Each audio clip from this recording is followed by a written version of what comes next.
Bonjour mesdames et messieurs, bienvenue sur notre chaîne. Alors pour cette vidéo, nous allons nous intéresser à la grande des soldats ou réservistes de Tsahal par rapport au Premier ministre israélien et à sa politique. Commentez, likez, partagez pour me soutenir et soutenir la chaîne. Sans plus tarder, nous passons à la vidéo.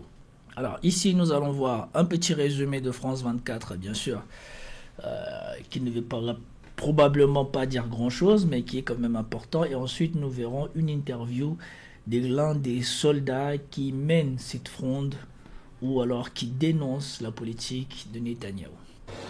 La colère sur la gestion des otages a atteint une nouvelle étape en Israël, avec une série de lettres qui défient ouvertement la politique de Benjamin Netanyahou. Jeudi dernier, 1000 pilotes et aviateurs de réserve et à la retraite ont lancé le mouvement en signant un appel au gouvernement. Nous, aviateurs en réserve et à la retraite, exigeons le retour immédiat des otages, même au prix d'une cessation immédiate des hostilités. Seul un accord peut ramener les otages en toute sécurité, tandis que la pression militaire conduit principalement à la mort des otages et à la mise en danger de nos soldats. Pour le Premier ministre israélien, une pression militaire accrue sur Gaza est le seul moyen de forcer les organisations terroristes palestiniennes à libérer les otages. Ces militaires refutent cet argument et pointent du doigt directement les buts politiques du gouvernement. La guerre sert principalement des intérêts politiques et personnels et non des intérêts sécuritaires. Tsahal avait alors répondu que la plupart des signataires n'étaient pas des réservistes actifs, mais que si oui, ils seraient renvoyés de l'armée de l'air. Or, de plus en plus de membres de l'armée se sont joints au mouvement. Lundi, une autre lettre publique signée cette fois par plus de 1500 anciens et actuels soldats du corps blindé et des parachutistes, dont 2 anciens chefs d'état-major, ont aussi appelé à la fin immédiate de la guerre à Gaza. Des anciens des services du renseignement, du Mossad et du Shin Bet se sont joints à cette missive. De quoi renforcer le combat que menait déjà depuis plusieurs mois une partie de la société civile. Ce mardi, des anciens otages et leurs familles ont aussi publié leurs lettres.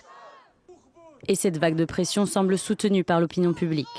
Selon un récent sondage réalisé par la chaîne israélienne Channel 12, près de 70% des Israéliens sont favorables à la fin de la guerre, en échange d'un accord sur la libération des otages restants. Ok, alors là je vous ai présenté le petit résumé. Maintenant il y a l'interview de l'une des personnes qui est à la base de ces dénonciations qu'on peut vous suivre ici. Et ensuite je vous donnerai mon opinion.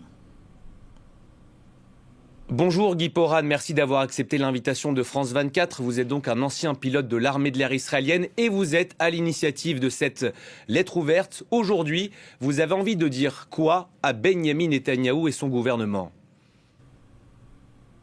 Oui, bonjour, merci pour m'inviter. Et ce qu'on dit à Benjamin Netanyahou, en fait, les pilotes de plus de 1000 maintenant, il y a 1020, parce qu'il y a 40 qui sont ajoutés leur signature après la publication. Ce qu'on dit, c'est un truc très simple, c'est ce qu'il dit la majorité du public israélien. C'est que la guerre, à ce moment, elle est à cause des raisons plutôt politiques. Il n'y a pas de logique dans cette guerre. Il faut tout d'abord faire une deal pour avoir tous les otages qui sont toujours à Gaza. Et plus que ça, on dit que la guerre maintenant risque la vie des otages, la vie des soldats et la vie des citoyens innocents palestiniens à Gaza. Et le fait que M. Netanyahou a dit que nous sommes pas importants de vieux, et les gens qui refusent le service, c'est ridicule parce que dans le 1000 et quelques pilotes, il y en a des généraux, il y en a des commandants de base, beaucoup de commandants des escadrilles, les gens très, très, très sérieux qui ont donné toute leur vie à la force aérienne et qui maintenant disent clairement que la politique que le gouvernement prend, elle est mauvaise, elle n'est pas logique.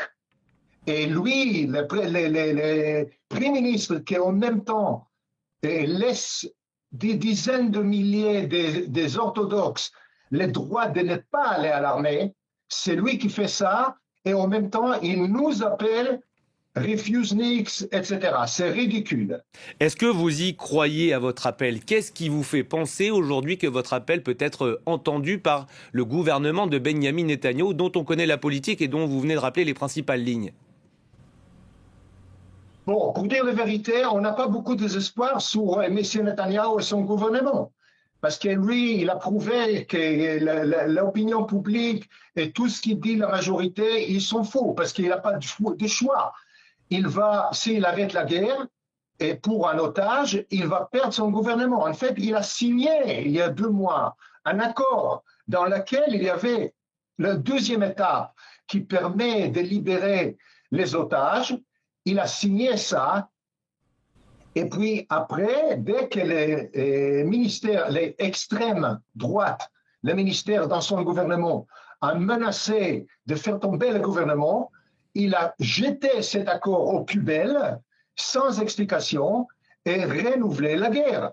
Alors, ça, on n'a pas, lui, il n'a pas de choix. Mais nous, ce qu'on espérons, c'est que l'opinion publique, à cause de notre lettre, va augmenter et l'armée même, il voit qu'il y a un problème avec beaucoup de réservistes. Maintenant, comme vous avez expliqué, c'est plus les pilotes seulement. Il y a plus de 15 branches de l'armée et qui disent la même chose. C'est l'intelligence, c'est la marine, c'est les paratroupes, etc.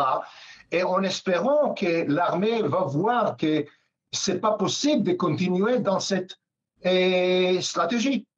Ce qui est intéressant aussi, c'est que cette contestation des pilotes de l'armée israélienne, elle avait commencé bien avant le 7 octobre 2023. On s'en souvient, c'était pendant la fronde populaire contre la réforme judiciaire voulue par Benyamin Netanyahou.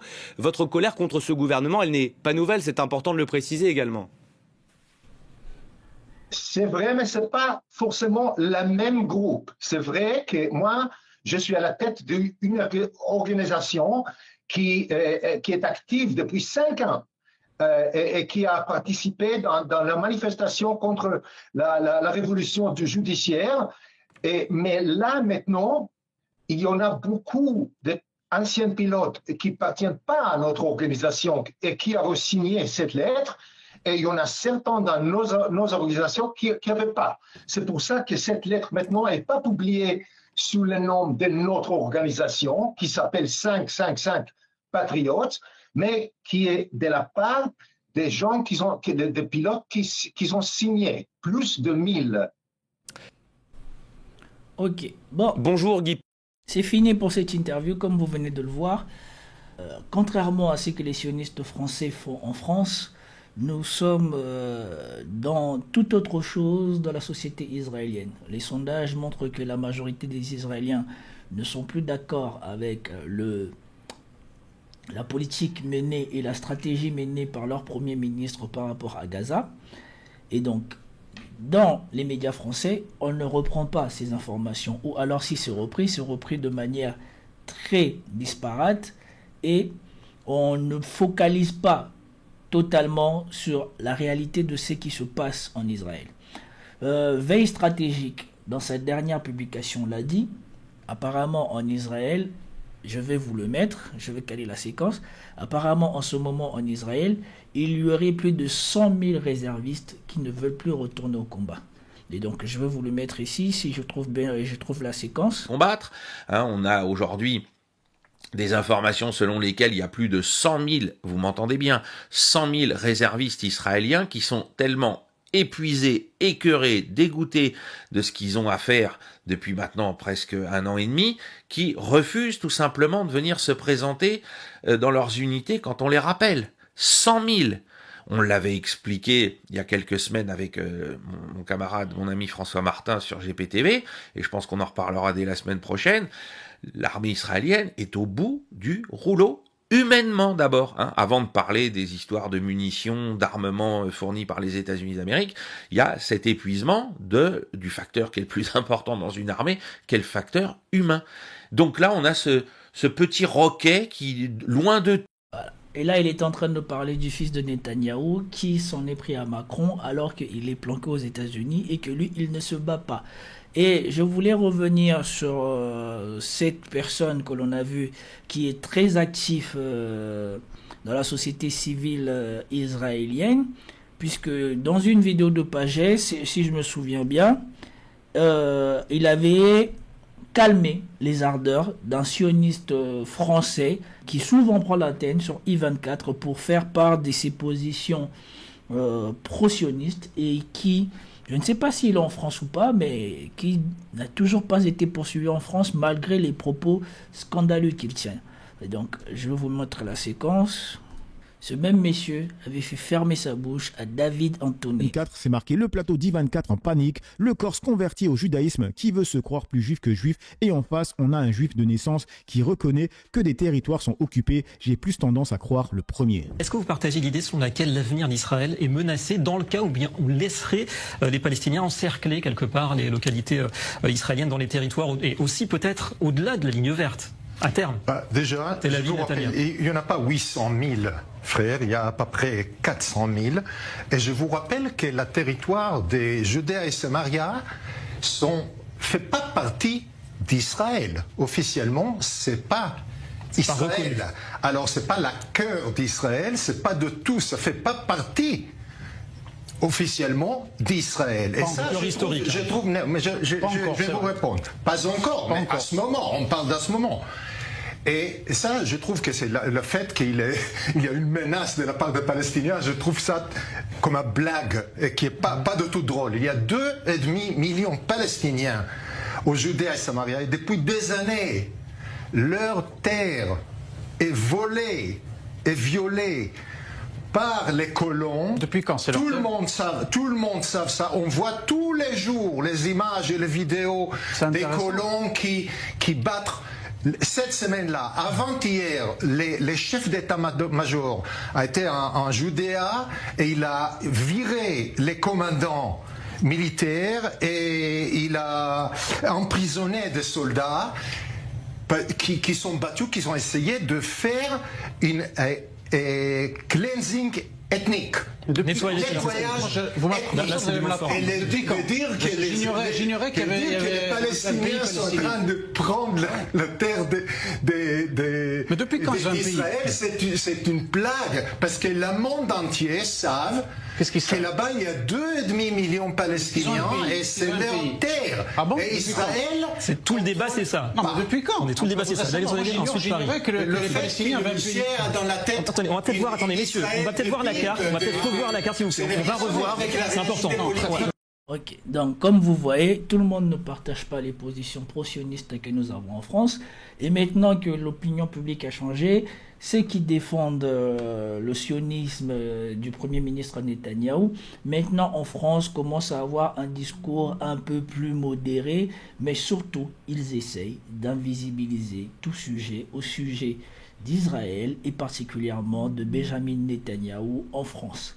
Et donc, cette fronde qu'il est en train de subir, bien évidemment, c'est relayé sur France 24 puisque c'est un média à fonction internationale, mais dans les médias mainstream, local, national, français, on ne reprend pas ces choses-là ou on ne reprend pas cette actualité-là pour la diffuser telle qu'elle est diffusée ici. Et donc c'est important pour des chaînes comme moi, c'est important pour des chaînes comme d'autres de montrer que ce que les sionistes essayent de nous imposer en France, ou le silence qu'ils essayent d'imposer en France, n'est pas forcément ce qui se passe dans le pays même d'Israël. Et que eux qui sont en train de soutenir Netanyahou et ce que fait Netanyahou n'est pas forcément ce qui est souhaité par les personnes qui vivent là-bas et qui le vivent au quotidien. Et donc, c'était important pour moi de montrer la réalité, et surtout parce que je suis contre la politique de cet homme-là. Je pense que, comme l'a dit le monsieur dans la première intervention, c'est pour des raisons personnelles, parce que lui, il sait que probablement son avenir politique est déjà fini, que les casseroles judiciaires qu'il a sur son dos, c'est probablement comme Marine Le Pen, il sait qu'il sera probablement condamné, et donc la seule manière pour lui de perdurer et de repousser une probable future condamnation, et donc probablement qu'il sera trop vieux, et en ce moment-là, on lui fera un aménagement de peine, c'est de rester au pouvoir. J'espère qu'on n'a pas un état d'urgence qui empêche d'avoir des élections en Israël, et j'espère aussi que il y aura bientôt des élections en Israël. Comme ça, nous pourrons vérifier si effectivement Benjamin Netanyahou est bien le dirigeant légitime d'Israël et que son action est bien majoritairement soutenue par la population d'Israël. Bien évidemment, les choses qui cristallisaient les gens autour de lui sont maintenant derrière lui, puisqu'il a déjà eu un mandat d'arrêt de la CPI derrière lui. Quand ils ont rendu le mandat d'arrêt, bien évidemment, les Israéliens l'ont mal pris, mais aujourd'hui, je pense qu'un certain nombre d'entre eux, voyant ce qu'il s'est remis à faire à Gaza, sont probablement ou ne seront pas aussi choqués que ça si jamais il se fait arrêter ou si jamais il devait quitter son poste pour devenir un citoyen lambda qui va faire face à la justice dans son pays. C'était tout pour cette vidéo. J'espère que vous avez apprécié. Si vous avez apprécié, commentez, likez, partagez et je vous dis à plus tard. Peace out.